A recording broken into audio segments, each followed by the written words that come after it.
हाय दोस्तों, नमस्कार। कैसे हैं आप लोग? उम्मीद है अच्छे होंगे, मस्त होंगे, स्वस्थ होंगे। हम लोग भी अच्छे मस्त स्वस्थ हैं। और देख सकते हैं हम अभी तो नहाए नहीं है भैया। हम 4 दिन 6 दिन 5 दिन पर नहाए वाला आदमी यही। आठ दिन हुई गई।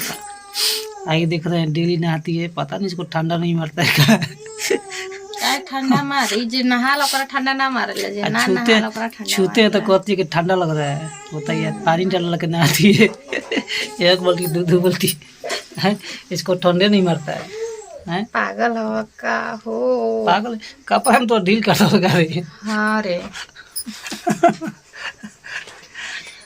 बच्चन इतना बार भीगल बना इसे खुजली होता है। खुजली हो रहा है। इसको खुजली हो रहा है, ऐसा खुजली छुड़ाना पड़ेगा ना। हम तो हर खुजली छुटका दे। तुमसे हमारा खुजली नहीं छूटेगा।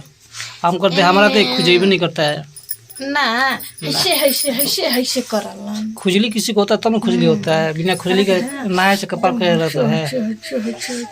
छोड़ो ज़्यादा। ठीक है दोस्तों, जो खुजली हो रहा है, हम कपार खुजला कंगी ले खुजला। तो दोस्तों ऐसे ही हम लोग हमारा वीडियो आप लोग देखते रहिए और लाइक सब्सक्राइब कीजिए चैनल को।